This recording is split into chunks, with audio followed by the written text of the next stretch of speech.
A continuación, entonces, para seguir con esta maravillosa sesión, vamos a presentar a la ponente del día de hoy y su nombre es Carol Betis. Es trabajadora social, magíster en intervención sociojurídica en familia, actual perito social forense del Servicio Médico Legal de Arica, docente en pregrado, posgrado y en OTEC. Le damos el paso a Carol para que inicie su presentación. Ahí sí. Trini, ¿me escuchó? ¿Me escucho bien? Cambié a los AirPods. Y Sí, está perfecto. perfecto, bacán, gracias. Oye, buenas noches para todas, todos. Veo nombres conocidos, qué alegría. Ahora se me desaparecieron todos, no sé qué hice recién que... Ah, estaban las pantallitas de todos. Vi por ahí al Arturo, al eso, gracias, al Arturo, todavía no sé cómo es tu nombre, compañero, Raúl, me imagino. Eh, a Moilín por ahí vi el nombre, así que, y vi gente que había de Arica, así que saludos a mis coterráneos, coterráneas de Arica. Bueno, lo primero es agradecerle, ¿cierto?, esta instancia de que estemos aprendiendo juntas y juntos en ADIPA. Eh, Hoy día es un día bien especial porque es mi primer seminario de diplomado, así que me siento como nueva, 0 kilómetros. Así que es lo mismo, pero al final el producto que estoy vendiendo es más largo, ¿no?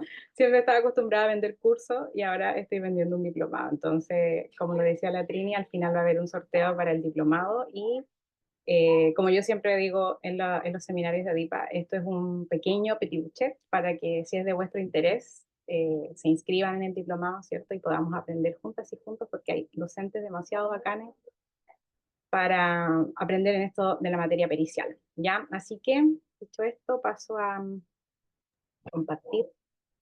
Aprovecho yo también de comentarles que mañana miércoles 10 a las 18 horas es nuestra gran venta nocturna, así que ahí si quieren y les interesa este programa, mañana es un buen momento para checar la plataforma. Creo que hoy día lo vi, estaba a 4.20, así que me imagino que con la venta nocturna va a bajar harto. Y no porque el precio sea económico, porque hay diplomados que son súper carísimos, significa que el diplomado es mala calidad. Y si bien la referencia viene de muy cerca, eh, hay profes tan bacanes como la psicóloga Magdalena Muñoz, que se pueden certificar en la escala NSFAS. Está el gran Francisco Maffioletti, que es un seco en psicología forense. Y por el lado social estamos Lorena y yo, así que, bueno, y abogados también de la línea, así que, bueno, y también está Alicia Fuente, así que el equipo está, lo escogimos con pinza. Así que ahí está el código QR, partimos como en la quincena 19 de julio, si no me equivoco. Y como siempre, los invito a que si no me sigan en mi cuenta semiprofesional.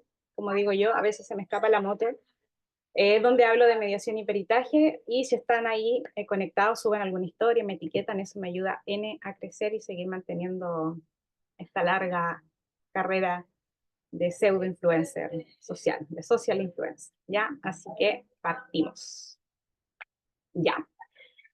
Yo dije, me pidieron el seminario y dije, ¿de qué hablo? Siempre ya me gané el nombre del Doña Instrumento y dije, no quiero hablar de instrumentos, porque vamos a revisar muchos instrumentos en el propio diplomado. Así que dije, bien, me tiro con la metodología, que es otra cosa que me apasiona.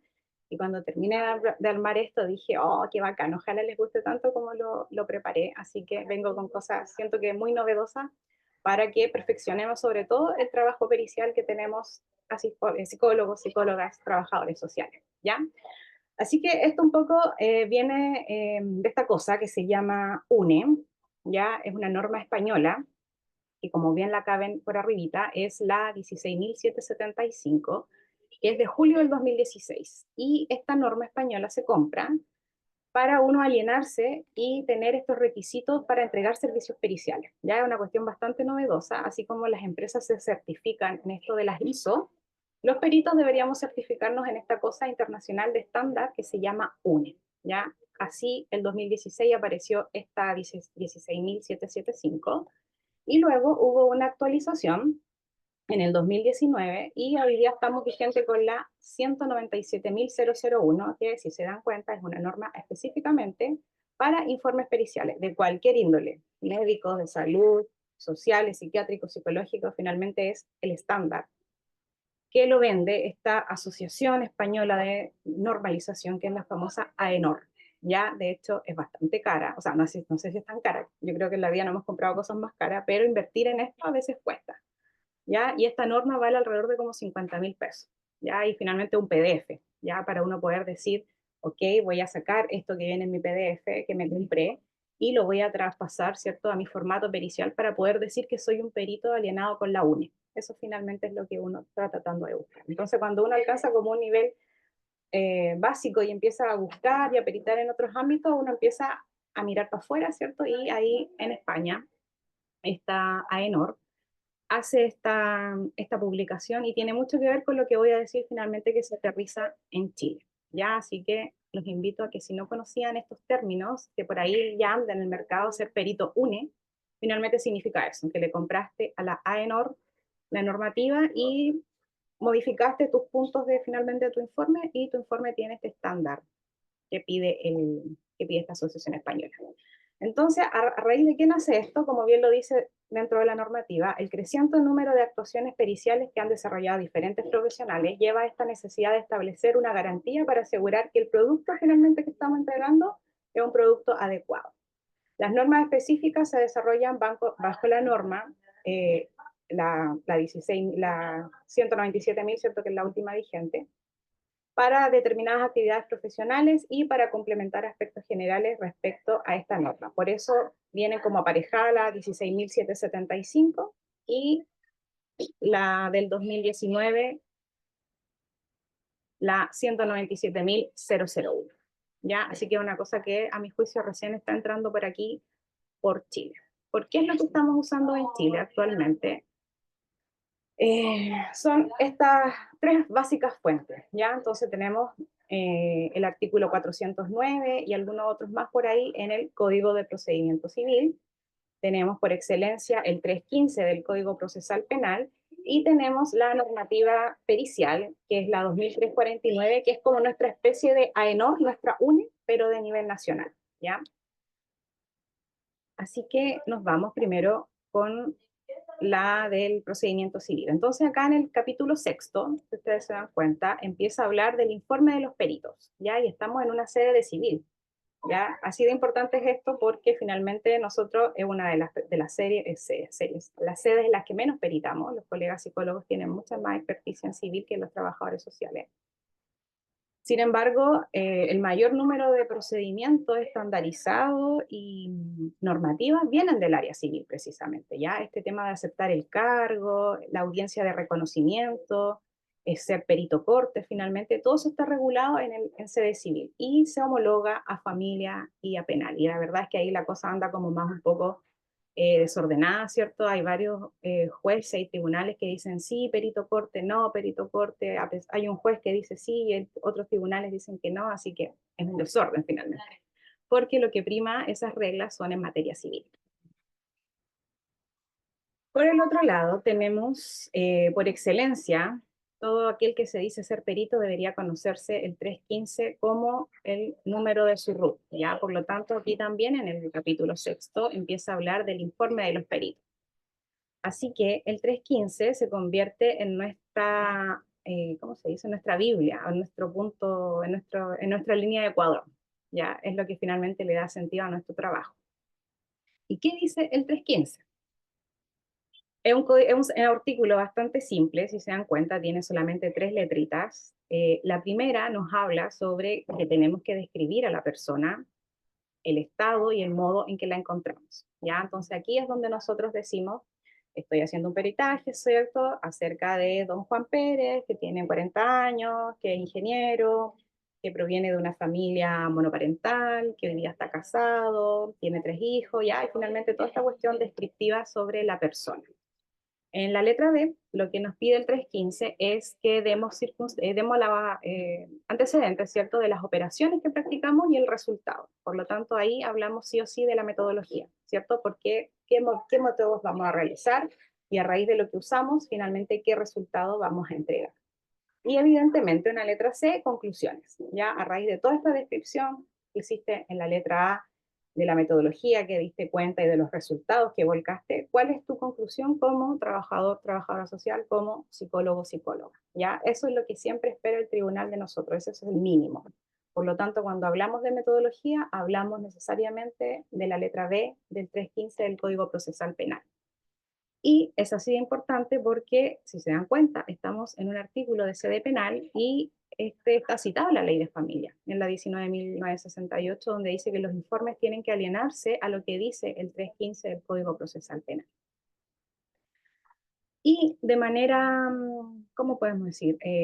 Nacional, ¿cierto? Un poco por lo que yo venía diciendo, esto pasa en Europa. En Chile tenemos esta resolución exenta que a través de la 20.065, la ley 20.065, que crea y ordena finalmente el servicio médico legal, el servicio es el único organismo en Chile que está acreditado para dictar las normativas periciales en todo lo que significa elaborar peritajes, ¿ya? Entonces, yo siempre digo, si quisiera yo tener un laboratorio para tomar muestras de ADN, esa muestra, ese procedimiento tiene que estar visado, entre comillas, por el servicio médico legal para que dé la certeza de lo que se está haciendo de manera privada, se está haciendo también a nivel de lo que se hace de manera pública. Cosa que yo creo que al terminar de decir esto, sabemos que no pasa en materia psicosocial, ¿ya? Porque no tenemos supervisiones, no tenemos un ente que nos guíe, que nos cure, que nos oriente, que dicte normativa y solamente lo anhelamos a los mínimos, ¿ya? El acreditarnos en la corte, tener estos 5 años de experiencia profesional, no nos piden ningún diplomado, ¿cierto? Ninguna experticia, pero todos saben que es altamente recomendable porque no es llegar y meterse a hacer informes, por lo tanto, este viene a ser el mínimo, ¿ya? Entonces, nuevamente, ahí nos alienamos a esta resolución exenta y podemos decir que nuestro trabajo está alienado, ¿cierto?, a la normativa técnico-pericial, porque precisamente la resolución dice que es una guía para, en este caso, salud mental, psiquiatras, psicólogos y trabajadores sociales tanto del ámbito público como del ámbito privado, que realicen este tipo de peritaje, ¿ya? Así en el año 2009 se partió con esto, a través de la 10.655, donde se empezaron a dar estas pautas de lo que tenía que ser el procedimiento pericial en materia de psiquiatría y en materia de psicología. Luego, en el año 2015, pasamos a la 8083, donde hubo una actualización de psiquiatría, hubo una actualización de psicología y por primera vez aparece el trabajo social forense, propiamente tal, en la normativa técnica. Y luego tenemos dos actualizaciones, bueno, tenemos 5 a la fecha, la 856, que es el de 2008, donde hay una actualización de las 3 disciplinas, y la que hoy día se encuentra vigente, la 2349, que salió el año 2020, donde evidentemente se actualizan las 3 disciplinas, ¿ya? Sin embargo, esta 2349, como decía acá mi primera lámina, tuvo dos actualizaciones, ¿ya? Una en el 2020 y una en el 2021, donde básicamente cuando entra en vigencia la 21.057 sobre ley de entrevistas videograbadas, como la ley es mayor, tiene mayor peso que la resolución exenta, hubo que modificar algunas cositas de esta resolución para que se alienaran con las normativas de la entrevista video única grabada a niños, niñas y adolescentes. Y posteriormente, en el año 2021, con el tema de la pandemia, hubo una pequeña actualización a través de la 1501, donde se autoriza y se da qué es lo que íbamos a entender por teleperitaje, ya entendiendo que todo Chile estaba encerrado y teníamos que seguir haciendo labores periciales. Pero la resolución madre es la 2349. ¿Cuál es el brillo de esto, compañeros, compañeras? Que a medida que va saliendo una resolución, va derogando la anterior.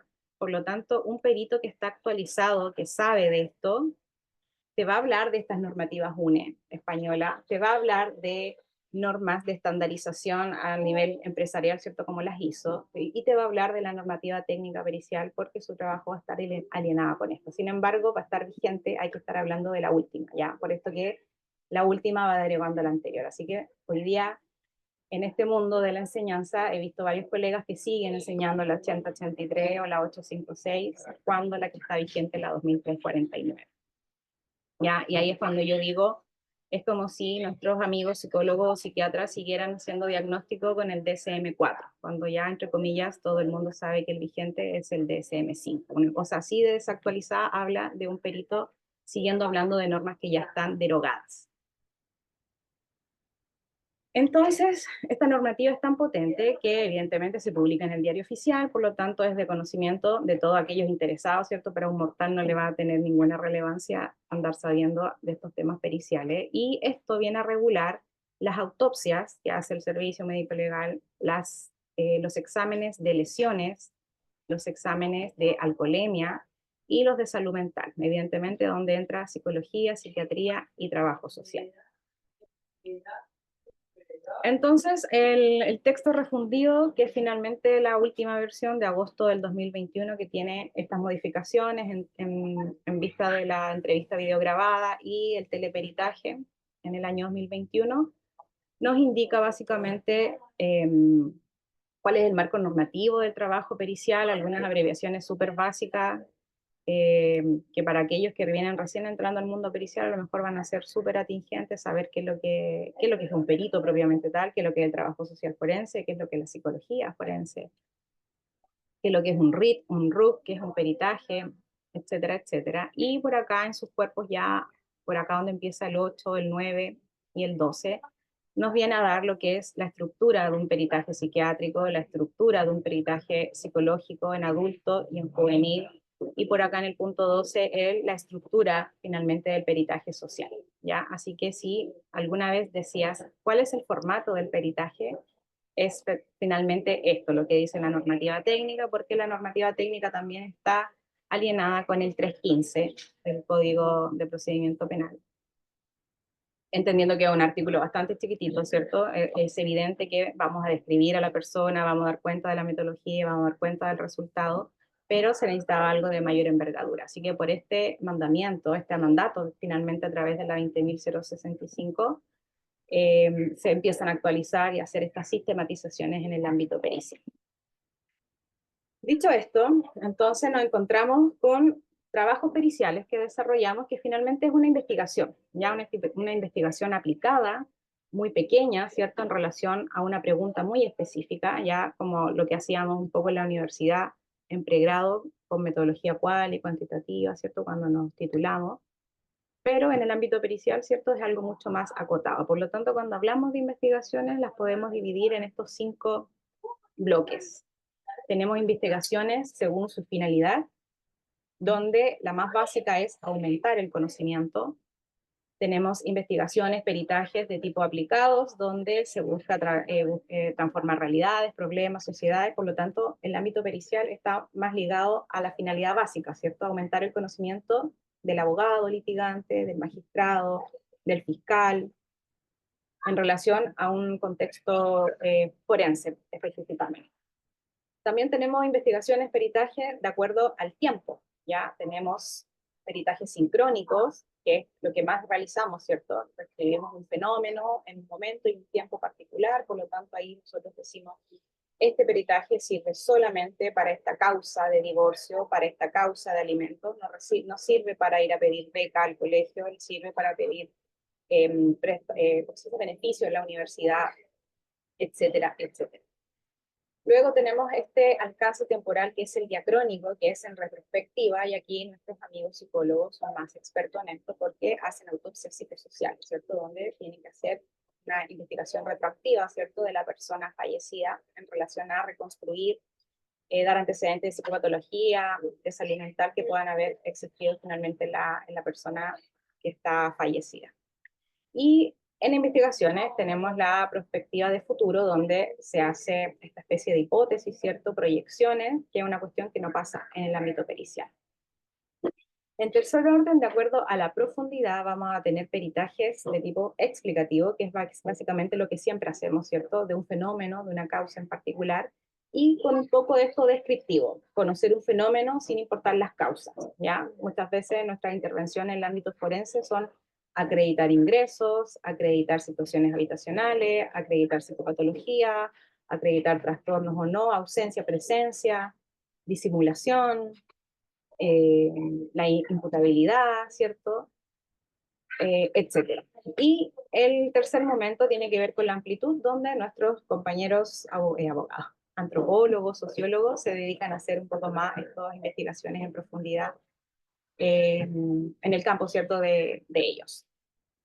De acuerdo al carácter, y esto ya es lo más conocido quizá, tenemos las típicas investigaciones cuantitativas y las cualitativas, que seguramente no hicieron mucho en pregrado. Entonces, en un peritaje vamos a estar hablando de un peritaje cuantitativo cuando evidentemente estamos en un socioeconómico, ya cuando damos cuenta para una compensación económica o cuando participamos en causas de alimentos, ya sea para fijarlos, aumentarlos, cesarlos, rebajarlos. Y de carácter cualitativo están los peritajes más psicosociales, ¿cierto? Cuando piden pruebas periciales para relaciones directas irregulares, para cambiar, otorgar cuidados personales, más en el lado penal, cuando atendemos a víctimas de violencia infantil, víctimas de violencia de género, diferentes delitos cuando trabajamos con imputados, condenados o cuando evaluamos víctimas, ¿ya? Así que ahí estaría el peritaje cualitativo que realizamos. Y evidentemente siempre vamos a necesitar una fuente de información. Así que tenemos fuentes primarias, que evidentemente es el peritado propiamente tal, nuestra primera fuente que nos entrega la información, y tenemos fuentes secundarias, donde tenemos la carpeta investigativa, en penal, el ebook en familia y las otras técnicas que utilizamos para triangular, entrevistarnos con vecinos, con informantes clave, con otros colegas que estén participando en algún programa de intervención, con el cónyuge, con otros hijos, abuelos, mamás, etcétera, etcétera. Entonces, hasta aquí yo siento que era lo que quizás todos conocíamos, ¿ya? Por lo tanto, nos costaba mucho decir, tengo un peritaje de tipo cuantitativo o tengo un peritaje de tipo cualitativo. Ya era una cuestión como que no estaba quizás dentro del lenguaje pericial.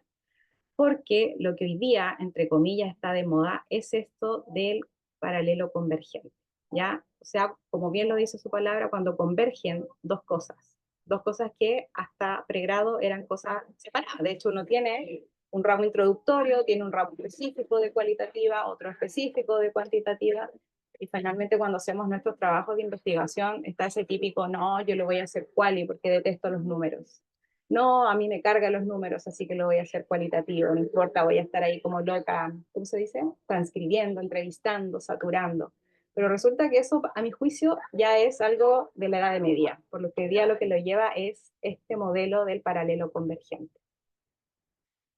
Así que dije, ¿cómo lo materializo esto para que se dé cuenta cómo lo voy haciendo? Entonces aquí pegué un pantallazo de mi metodología finalmente que ocupo en los peritajes que hago en el servicio médico legal, con cosas muy simples. Acá se ven 13 puntos, pero me ayudé con los punteos en verde para como pasarlos rapidito. Evidentemente, estoy alienada con la normativa técnica de salud mental, ¿cierto? Porque estoy obligada, la normativa proviene del servicio, el peritaje que evacuo proviene del servicio, así que sí o sí esto tiene que estar con estos puntos que vienen en la normativa. Tiene que haber una lectura del oficio, ¿cierto? Para saber y hacer esta traducción de la pregunta psicosocio-legal que nos pregunta el tribunal. Tiene que haber un acta de consentimiento donde le informamos a la persona las reglas del juego, cuánto dura la entrevista, cuántas entrevistas son, si lo voy a ir a ver a la casa, si me deja grabar, si me deja audio grabar o video grabar, y si los resultados que voy a obtener a raíz de esta intervención los puedo utilizar para algún fin académico. Esta cuestión parece súper extraña, pero a nosotros estamos obligados en el ámbito público a comprobar la identidad, ¿ya? Porque hay veces que hay suplantación de identidad y se termina peritando una persona que finalmente no era la que se tenía que hacerle el peritaje. Así que nosotros sí o sí estamos obligados a través de biometría a saber que Juanito Pérez, el que está sentado, es el que viste y calza porque es a él que le tengo que hacer el peritaje. Evidentemente las partes siempre nos proveen antecedentes y tengo que leerlo, ¿cierto? Muchas veces la historia que ellos nos quieren contar, así que tomo antecedentes, tomo lectura de los antecedentes que ellos me proporcionaron, pero con especial cautela hasta un momento en particular. Por lo tanto, si él me quiere, él o ella me quiere entregar antecedentes, yo digo acá, magistrado, yo di cuenta de lo que me entregaron hasta el 1 hasta el 1 de julio, ya, no más allá. Porque si la persona viene con una liquidación con un finiquito del mes de agosto, eso no entra en mi peritaje, porque yo participé hasta el 1 de julio. Asimismo, por ejemplo, cuando leemos los antecedentes de la oficina judicial virtual, de la famosa OJV, doy cuenta de hasta qué momento lo leí, porque este archivo es dinámico, ¿cierto? Y a medida que van ingresando nuevos datos, se van colgando estos PDF, estos antecedentes en la causa, por lo tanto yo doy cuenta que tomé conocimiento hasta el 8 de julio. Evidentemente la entrevista, por el ámbito de la psicología hay una entrevista psicológica y por el ámbito social una entrevista social, casi siempre la entrevista es semiestructurada, ¿cierto? Hay una pauta mínima que yo necesito abordar. En el trabajo social, casi siempre, ¿cierto? Por excelencia tenemos una visita domiciliaria. Y esta cosa que acá, no, me voy a soltar a los otros. Hay aplicación de instrumentos, ya hay una construcción de un genograma, un ecomapa, una línea de vida, hay triangulación de información y hay revisión bibliográfica. ¿Ya? Una de las cosas que a mi juicio no pasa en el ámbito pericial es proponer hipótesis. Quizás los psicólogos están un poco más alienados con eso, pero, insisto, como yo me cuelgo en todas las causas que participo, a veces veo peritajes de psicólogos y psicólogas que no proponen hipótesis para acercarse al conocimiento del fenómeno.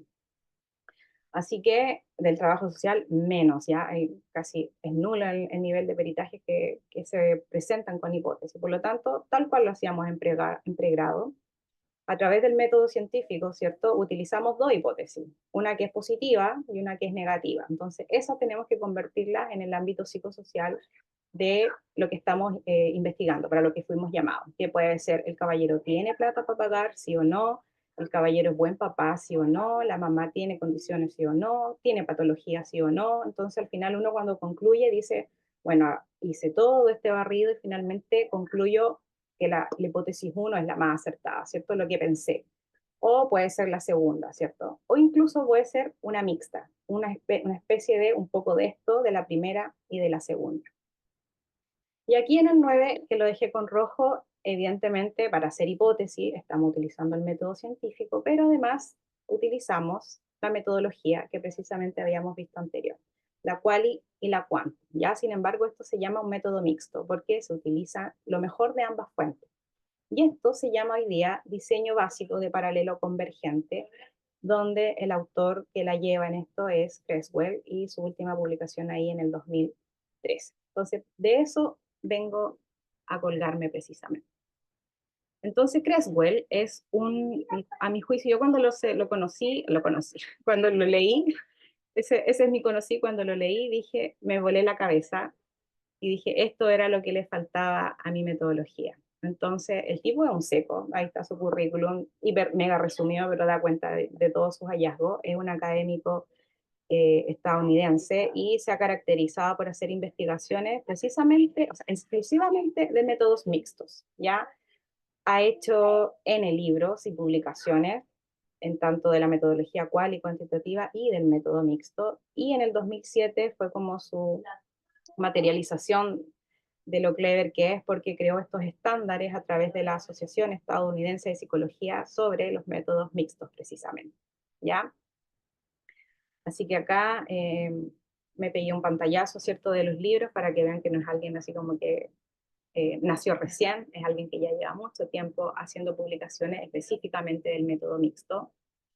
Y básicamente, no, Creswell nos dice que la meta de la investigación mixta no es reemplazar lo que hacemos en Quanti ni lo que hacemos en Quali, sino que utilizar lo mejor de ambas cosas para combinarlas y tratar de minimizar las debilidades que tienen por sí solos los métodos simples, ya los de primer orden.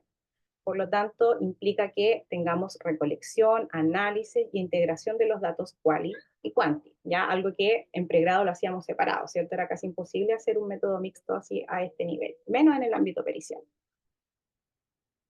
Así, Creswell nos dice que tiene estos como de comillas entre diseños básicos, porque a mi juicio son bastante complejos, y tiene diseños concurrentes, diseños secuenciales, diseños de conversión y diseños de integración. Entonces, en el de conversión es el que calza más perfecto con el tema pericial, porque converge lo quali con lo cuanti.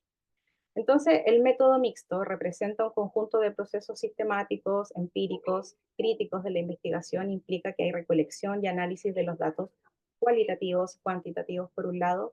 Estos se integran, se hace una discusión en conjunto para realizar inferencias sobre esta información que recabamos, ¿ya? Y esto es lo que se llama metainferencia, ¿ya? No es solamente lo que me dice la entrevista, no es solo lo que me dice el test, sino que a raíz de eso yo voy creando como este tercer momento que se llama metainferencia. ¿Para qué? Precisamente para lograr un mayor entendimiento del fenómeno pericial que estamos hablando. Y aquí es donde sale a la sopa nuestro querido y archiconocido, yo creo, Hernández Sampieri, ¿cierto? Que mucho tiempo lo tuvimos que estudiar en pregrado para hacer metodología. Entonces, eh, es un cross, es decir, como cuando se juntan los multiversos, donde se junta Sampieri y se junta Creswell.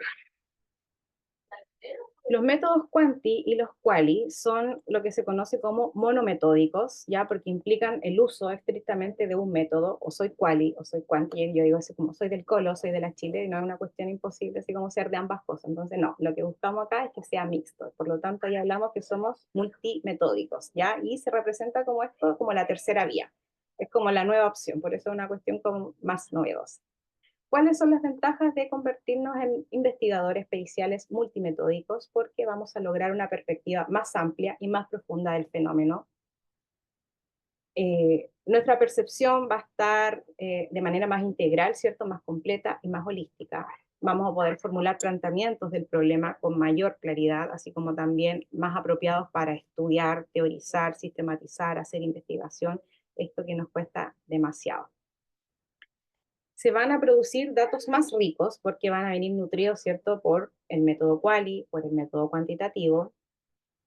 Así que va a haber una multiplicidad de observaciones, se van a considerar diversas fuentes, ya no va a ser solo en un tiempo, no va a ser solo la fuente primaria y secundaria, sino que va a ser una mezcla entre este proceso. Se va a potenciar la creatividad teórica para hacer medios más críticos de su valoración y tenemos la posibilidad de tener mayor éxito de presentar resultados a una audiencia hostil. Y aquí es cuando uno dice, ok, el tribunal, el contrainterrogatorio, cuando nos sometemos a los abogados litigantes que nos dicen cosas muy insidiosas a veces para desacreditarnos, para hacernos caer en la metodología, por qué ocupamos esto y no esto, por qué hicimos esto y no este otro, y cosas tan insidiosas, así como cuándo estudió, por qué reprobó, en qué universidad, y todas esas cosas que suelen pasar muy hostil en el foro, ¿ya? Por lo tanto, al utilizar métodos estadísticos más aceptados, ¿cierto?, como un dato duro, se presenta de mejor forma en la entrevista, en el trabajo pericial, en la declaración propiamente tal del tribunal. Hoy, ya. ¿Por qué usar esto finalmente entonces?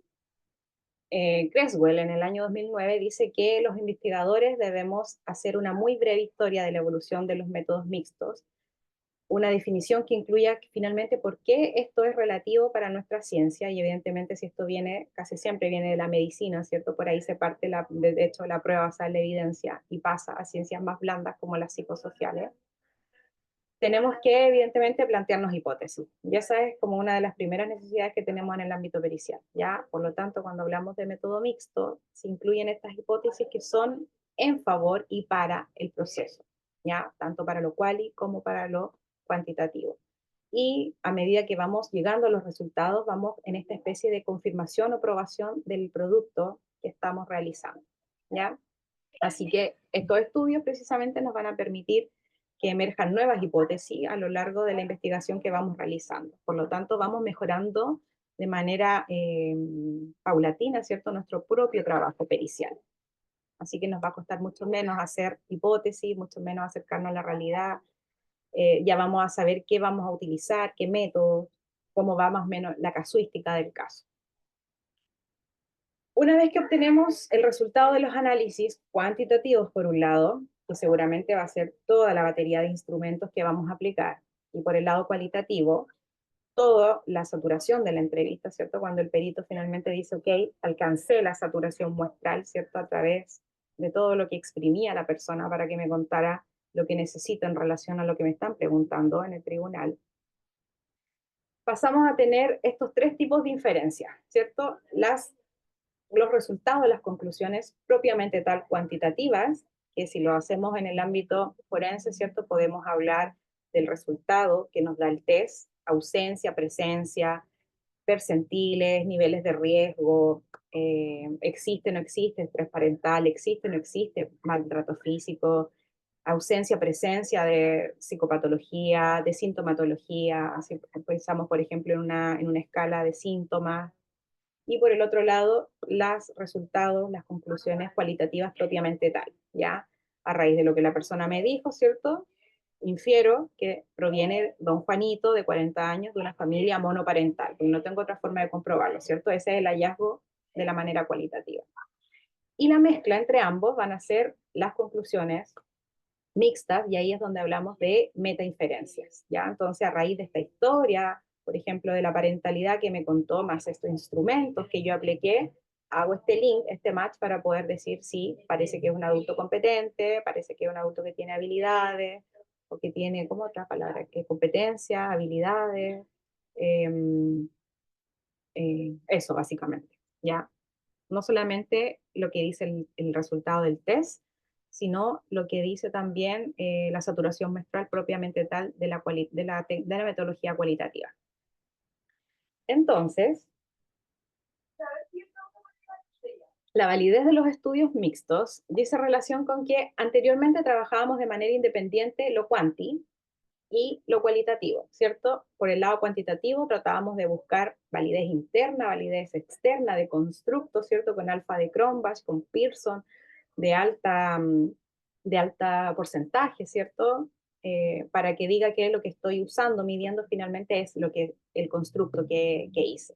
Y por el lado de lo cualitativo, se buscaba más dependencia, ¿cierto? Y la saturación muestral para decir, ok, logré el objetivo a través de esta metodología. Sin embargo, los estudios recientes nos indican, hay varios autores, que incorporar varios elementos para la validez al diseño mixto nos ayudan a tener rigor interpretativo, calidad en el diseño y legitimidad, ya lo que se traduce finalmente en recolectar, analizar de manera cuantitativa, recolectar y analizar datos de manera cualitativa para hacer esta comparación y análisis y hacer una interpretación.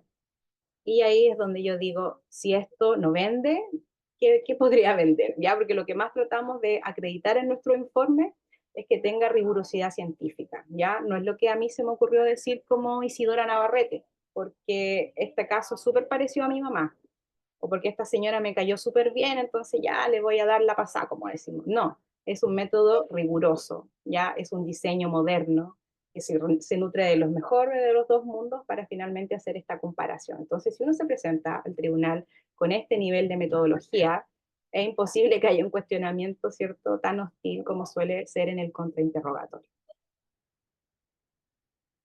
Entonces, este diseño de paralelo convergente, ¿cierto? Va a recolectar, analizar dos partes independientes, lo cual y que recogimos a través de la entrevista, de los múltiples fuentes, ¿cierto? La misma persona peritada, lo que me comentó el cónyuge, la pareja, los progenitores del peritado, en la familia, la colega que trabaja, a lo mejor está con algún psicoterapeuta, lo que yo leo de estos informes que me proveen, lo mismo que está en la causa, y los resultados de los test que les aplique. ¿Ya? Por lo tanto, combinar estos resultados va a buscar la convergencia de lo cual y de lo cuanti o la divergencia, ¿ya? Y ahí es cuando nos encontramos con progenitores, por ejemplo, que se plantean como súper buenos cuidadores y resulta que los instrumentos vemos que son súper malos, que sale todo malo. Entonces ahí no hay convergencia, hay divergencia. Por lo tanto, yo puedo decir, desde lo cualitativo, la persona dice desplegar bien sus competencias, ser un buen cuidador, sin embargo, a través del método cuantitativo,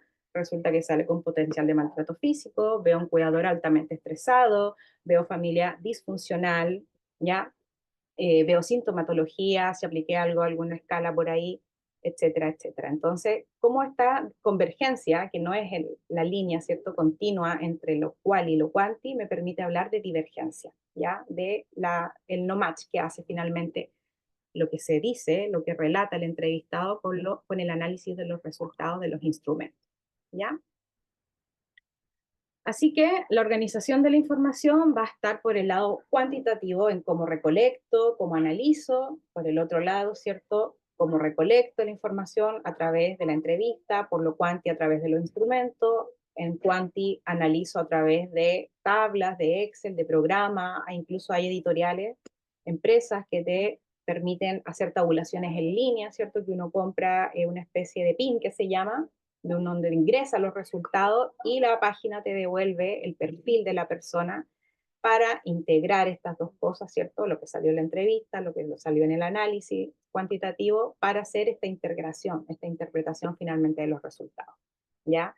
Así que evidentemente no es solamente utilizar un instrumento, ya sobre todo yo cuando veo informes de cuidado personal, o sea, peritaje en cuidado personal en relación directa y regular solo con la B2P, se me cae el pelo, se me cae el pelo de ataque, ¿ya? No se puede concluir menos con un solo instrumento y menos con un instrumento de autorreporte, ¿ya?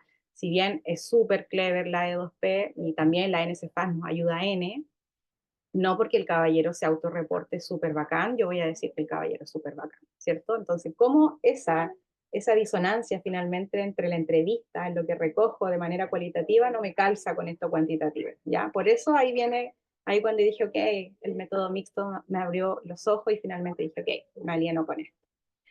Entonces, las investigaciones tradicionales nos tenían las cosas bien en paralelo, ¿cierto? Por los opuestos. Teníamos una aproximación cuantitativa, ¿cierto? En su nivel metodológico. Y por el lado naranjita teníamos una aproximación cualitativa al fenómeno. En el nivel técnico, ¿cierto? Utilizábamos diferentes técnicas por el lado cuantitativo. Estábamos ahí sufriendo con estadística, con el alfa de Cronbach, con el Pearson, con los percentiles, ¿qué más? Con la T de Student y todas esas cosas que ya están un poco en el olvido a esta altura de la vida. Y por el lado cualitativo sufríamos con estos programas, ¿cierto? Que nos ayudaban a, ¿cómo se dice? A transcribir, o pagábamos a personas que nos transcribieran, o nos supervisábamos para que las transcripciones dieran con la saturación muestral del constructo que estábamos buscando. Y evidentemente los datos eran diferentes, ¿cierto? En Quanti teníamos un Excel, un SPSS que nos daba puros numeritos, ¿cierto? Y por el lado cualitativo teníamos hojas y hojas, audios que revisar, que oír, que nos dividíamos la pega y tú buscas esto y tú buscas esto otro. Entonces, finalmente, el llamado a este paralelo convergente del método mixto es estar al medio, ¿ya? Ni fu ni fa. Nos nutrimos de ambas cosas, ambos métodos son bacanísimos, ¿cierto? Pero si los combinamos, el potencial se aumenta, ¿ya? Es como casi echarle levadura y obtener mejores resultados. Y terminé, no me di cuenta y terminé. Ya, así que dicho esto, les dejo el código QR que los lleva directo a la página de ADIPA, ¿cierto? Donde pueden revisar el programa. Como les decía, por el lado de los psicólogos tenemos al grandísimo Francisco Maffioletti, a Alicia Fuentes y a Magdalena Muñoz, ya que recuerden ahí tienen la opción de poder certificarse en la escala NSFAS, por lo tanto son dos certificados, uno que dice que estás diplomada en peritaje y otro que dice que te acreditaste en la escala NSFAS.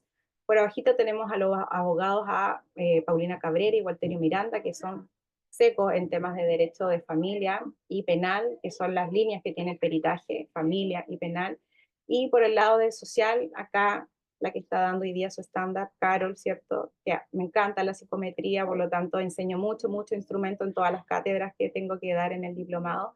Y mi amiga querida Lorena Cormona, ¿cierto? Que le da a los enfoques, ¿cierto? Cómo aterrizar finalmente esta cosa tan intangible del enfoque de género, de derecho, el transgeneracional, el del trauma, etcétera, etcétera.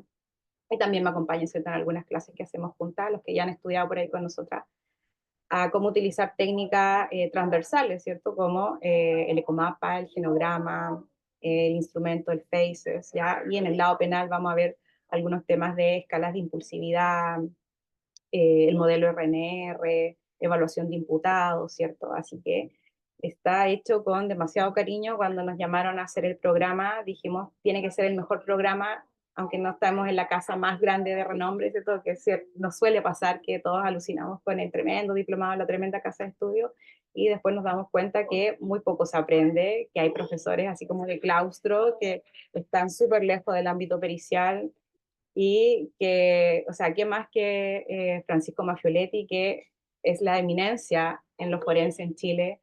Magdalena, que ha dado cátedra en competencias parentales, ¿cierto? Con la E2P, con la traducción de la NSPAS, con el CIEP hoy día que tiene PIPI, y por acá nosotros dando el ancho en lo social, ¿cierto? Tratando de transversalizar los enfoques, el uso de los instrumentos, así que dimos lo mejor de nosotras y inventamos finalmente, reformulamos este diplomado. Así que si les gustó esto que vimos, que es una pincelada de metodología, Los invito, ¿cierto?, a las últimas gotas que nos quedan de día para que sea, si es de vuestro interés, podamos estudiar y aprender juntos en el diplomado de peritaje psicosocial en materia penal y materia familia. Eso. Genial, muchísimas gracias, excelente ponencia y comenzamos con las preguntas entonces. Manitos arriba en reacciones para que le podamos ceder la palabra. Y por ahora iniciamos con una pregunta de Esther Manríquez que dice, si uno se certifica en la escala NCFAS a través del diplomado, ¿ya puede aplicarla o además hay que pagar la licencia para poder utilizarla? Ya, son dos cosas diferentes. Evidentemente, eh, la NSFAS tiene una licencia comercial que la tiene la National Family, no me acuerdo cómo es toda su sigla, pero hay la National Family Network Preservation Network. ¿Ya? Entonces, lo que hace el diplomado es habilitarte para el uso. Sin embargo, si tú estás en un contexto institucional, el ideal es que tu institución tenga la licencia comercial y si vas a peritar en el ámbito privado, que te la compres de manera personal, ¿cierto? Para precisamente cuando estemos en este ambiente hostil del tribunal y te pregunten si tienes tu certificación y tu acreditación, tú puedas tener a la vista, ¿cierto? La licencia, que es finalmente el papelito que te da la National Family para decir sí, Juanito Pérez, ¿cierto? Adquirió la licencia en tal fecha. Ya es una licencia que se compra una vez en la vida, es bastante cara. Yo me acuerdo que en algún momento estaba como a 200, hoy día debe estar a mucho más dólares, a 200 lucas. Así que debe estar mucho más cara por día, pero se compra una vez en la vida. Y de hecho se compra, te autoriza para 5 personas. Por lo tanto, lo que se hacía en aquellos tiempos, o se debe seguir haciendo, es juntarlo entre 5 profesionales, dividir en quintos, ¿cierto? Y pagar cada uno y quedan habilitados entre los 5 a poder usar el mismo código, ¿ya? Porque al final después nadie te interroga sobre el número y quién está acreditado, sino que lo necesitas es tener en orden y regla, ¿cierto? Es como el permiso municipal, tener la boleta honorario, tener iniciación de actividades, una cosa así. Genial, muchísimas gracias. Y una segunda pregunta de Esther dice, ¿qué instrumentos se pueden aplicar para ver si una familia es disfuncional? Ya, otra vez, hay que hacer dos diferencias acá. Si bien los autores plantean sus teorías y sus conceptos, sabemos que desde el mundo psicosocial hablar de familias disfuncionales es un concepto que ya está pasado de moda, ¿cierto? Que también es de la Edad Media. Pero si uno utiliza el instrumento del autor y toda la cosa, lo que te da el resultado es lo que dice el autor, ¿cierto? El constructo que construyó. Por lo tanto, todavía tenemos instrumentos que nos ayudan a ver el tema de la disfuncionalidad. El FACES 3, ¿ya? Que está en su versión 4, pero todavía no la tenemos traducida de manera fidedigna de una fuente oficial para poder migrar ¿cómo se dice? La versión 4, así que seguimos utilizando la versión 3. Y también tenemos una escala que se llama FFC. Ya también tenemos el APGAR, que es bien básico, pero uno como que siempre empieza como increciendo, ¿cierto? Primero se tira por el APGAR, después avanza en el FFC, luego avanza en el modelo circunplejo de Olson, que se materializa a través del FACES 3, para medir la funcionalidad en la familia. ¿Ya? Recordemos que yo diría que el 100% de los instrumentos son autorreporte, por lo tanto es la percepción que tiene la persona que me está contestando de cómo funciona su familia. ¿Ya? Y ahí están los tramos de medianamente funcional, funcional, no funcional, disfuncional, etcétera. Súper. Vamos con Scolin y luego con Shadia. Scolin en el chat nos puso la pregunta, ¿cómo se llama el apellido que forma en la escala E2PV2? Bueno, la E2P tiene dos versiones, como la persona lo decía ahí. Así que tenemos la versión uno entre comillas, que es la del 2015, que la tiene Fundación Ideas para la Infancia, FIPI, y después tenemos la versión 2.0 que la tiene Fundación América por la Infancia, que la tiene Gómez y Contreras, ¿ya? En este caso, en algún momento, Gómez y Muñoz construyeron la E2P, por lo tanto, Magdalena Muñoz es la que acredita en FIPI, ¿cierto? La E2P, y Muñoz y Contreras, la colega Leila Contreras, a través de PAI, la E2P, ¿ya? Y Magdalena Muñoz, que es la psicóloga que hace la línea de parentalidad, es la que acredita en nuestro diplomado, en ese FAS, Y evidentemente, si ustedes gustan, pueden tomar, porque son cursos bastante asequibles y cortos para certificarse en la aplicación de E2P. Súper. Vamos con Shadia entonces. Hola, buenas. Hola. Hola. Quería consultar, bueno, llevar un poco la pregunta, el ejercicio más a la práctica. ¿De qué forma afecta, por ejemplo, al rigor científico el nuevo modelo que se está llevando a cabo DCE a esta nueva mirada DAM, ¿cierto? ¿Cómo le afecta, por ejemplo, a un modelo psicosocial con una mirada holística versus una mirada que separa ambas carreras, ambas profesiones, ambas éticas? Y, digamos, el modelo viene a deconstruir todo lo que se lleva a cabo a través de un modelo psicosocial. En su opinión, ¿cómo afecta, cómo impacta, etcétera? Qué difícil pregunta, porque si bien el sistema siempre tiende a tratar de ser lo mejor, el Servicio de Protección Especializada decidió que lo mejor iba a ser el valor a Galicia, ya un instrumento que, como bien yo creo que lo dice, entendiendo que está en Galicia, viene de España, está en esa realidad. Por lo tanto, todavía no hay un aterrizaje a la chilenidad de nuestra idiosincrasia. Entonces, me da la idea que ha costado mucho sentarlo en los profesionales que lo ejecutan. Está coexistiendo DCE en alguna región y DAM en otra, por lo tanto no se han instalado todos los DCE en todas las regiones. De manera muy personal digo que acá en los tribunales, en el Tribunal de Familia de Arica costó mucho insertarse como que, o sea, entendieron que ya no había DAM, ya había DCE, pero es como que, oye, este informe no me sirve, este que me están mandando me gustaba más el otro, ya, así que también pasa porque los jueces y los consejeros se amiguen con este nuevo, se alienen con este nuevo modelo, ¿cierto? Con este nuevo continuo de protección, desprotección, que es la propuesta que viene en el Valor a Galicia, y que los cursos también no sean tan cerrados, porque si bien no hay una instrucción formal respecto a esto, de cómo acreditarse, de cómo usarlo, el manual es de libre acceso, ¿cierto? Pero yo siento que hay mucha también rotación de personal en los DCE, por lo tanto, no hay como personas que estén en absolutismo, foguearse 100% y se van.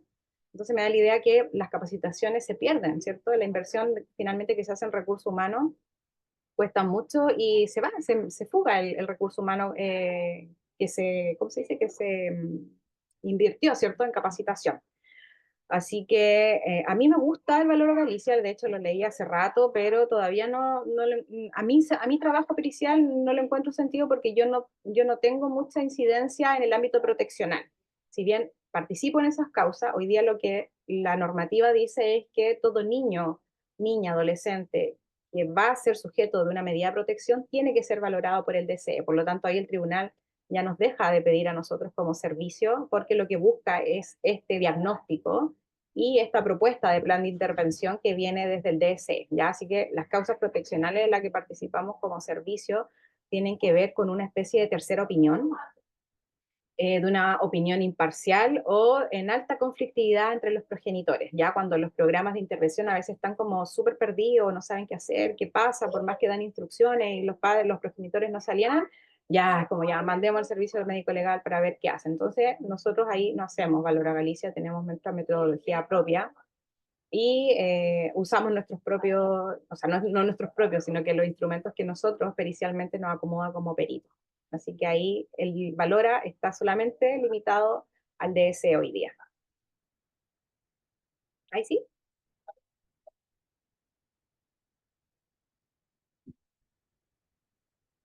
Estás muteada, Trini. Sí, reactivé a Shadia, pero no. Ay, perdón, lo siento, es que todavía no manejo muy bien en el Zoom. Mi pregunta un poco iba a que por los malos resultados en general del DC, me parece que hay dos DAM que quedan activos, que es el de Arica y otro, y en realidad, a manera particular, yo siento que se le quita un poco el impacto a la mirada psicosocial. De verdad, o es un informe del trabajador o es un informe psicológico. Creo que desampara la protección íntegra del niño en general.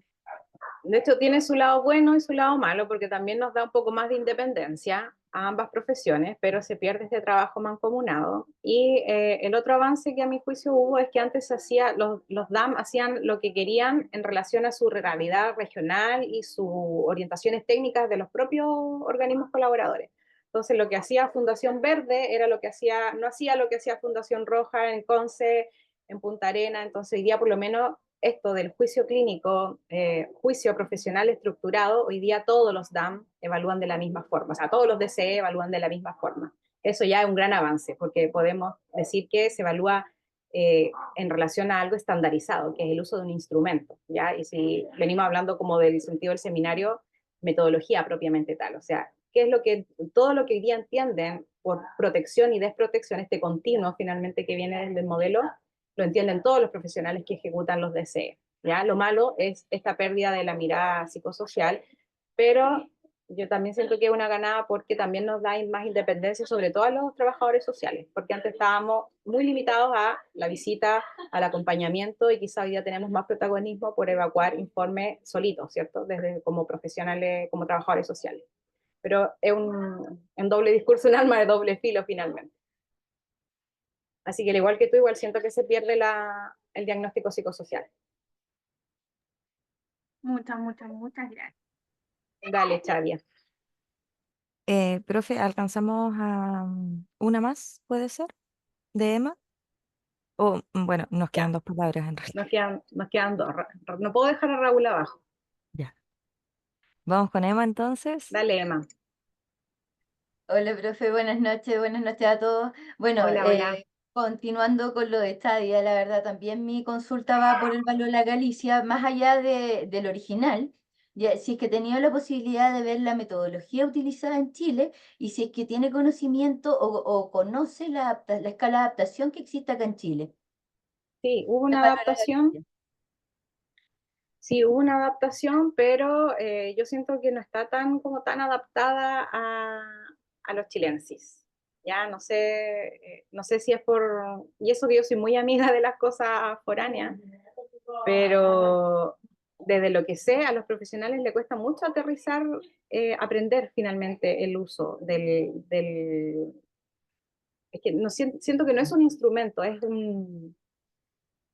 como una batería de evaluación, ¿cierto? Es un gran instrumento. Entonces, me da la idea que también el tiempo para realizar el proceso es muy poco, ya si bien se baja la carga, se estandariza que son 10 informes, si no me equivoco, pero hay más solicitudes, ¿cierto? Hay causas más complejas, hay más procedimientos que te lleva cada causa, por lo tanto, yo creo que falta todavía que sea más divulgado finalmente el Valora. Y a lo mejor yo solidariamente le hubiese puesto otro nombre, porque por ejemplo, me paso el rollo con este instrumento que se llama CAP, Capital Child Abuse Potential, que es potencial de maltrato físico. Entonces, las autoras, Haas y Ramírez, tomaron de este CAP y lo chilenizaron, y lo que tenemos hoy día es el PMF. Entonces siento que les faltó como esta chilenización al Valora, que no sé, que se llamara de otra forma, y tampoco el Galicia, ¿cierto? Si bien hoy día se habla del Valora,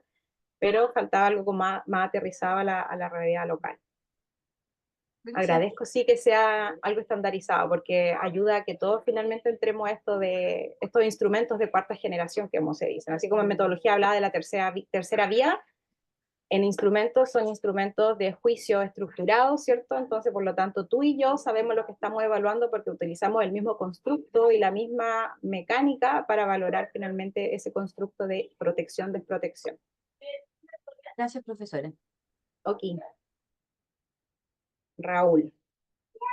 Vamos con Raúl. Hola, muy buenas noches. Primeramente, ¿se escucha?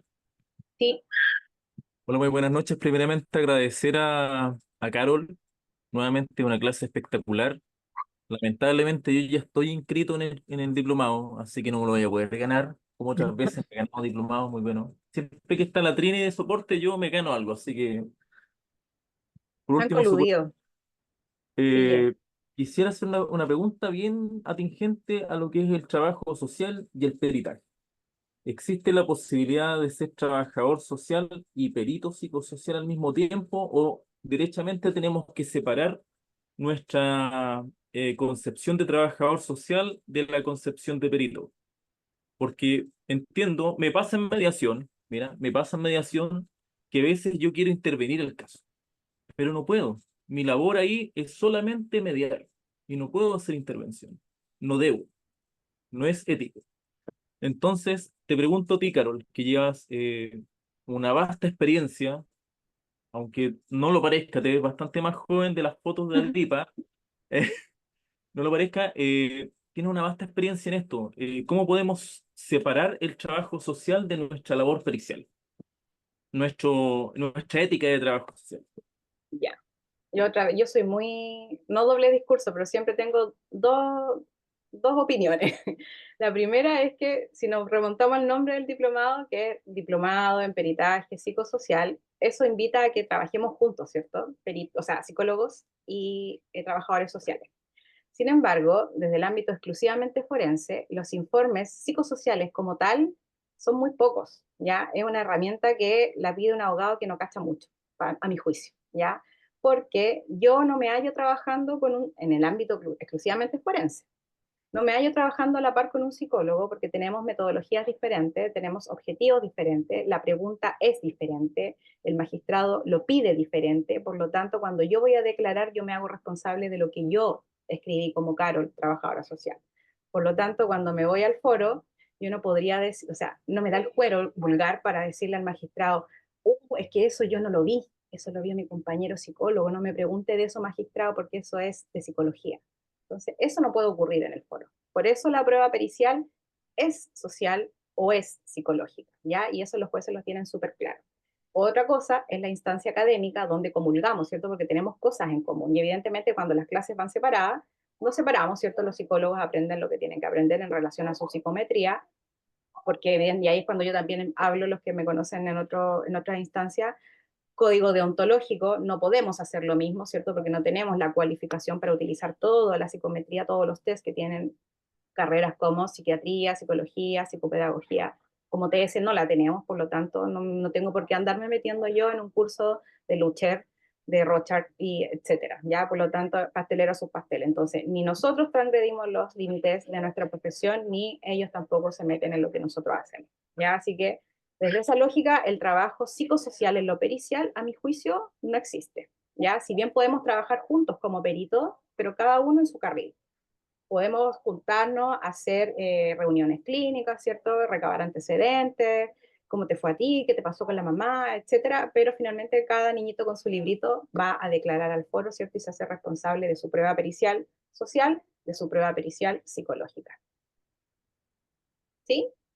Muchas gracias, Carol, pero no respondiste a mi pregunta, pero en medida del tiempo, muchas gracias. ¿Qué te faltó? A ver.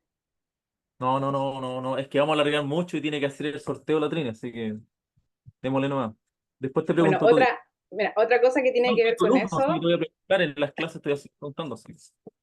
Otra cosa que tiene que ver con eso es cuando tenemos este doble rol de perito y mediador. No deberíamos participar en las causas si somos mediador y somos perito. Entonces, o haces una o haces la otra. Entonces, cuando hacemos trabajo pericial no tenemos que hacer intervención finalmente, ¿ya? Porque precisamente cuando hacemos consentimiento informado, le decimos que nosotros participamos hasta el momento que evacuamos la prueba. Por lo tanto, si bien uno solidariamente y desde un enfoque de derecho humano, claro, siempre hacemos orientación, psicoeducación, mire, vaya para allá, pida pensión, pida aumento, vaya a la corpo, vaya al Servio, a la MUNI, pero eso, ese nivel mínimo de derivación, ni siquiera de psicoeducación, ¿ya? Así que ahí tenemos que tener súper claro el límite porque después nos puede volver a tocar la causa, entonces no tenemos que estar contaminados finalmente.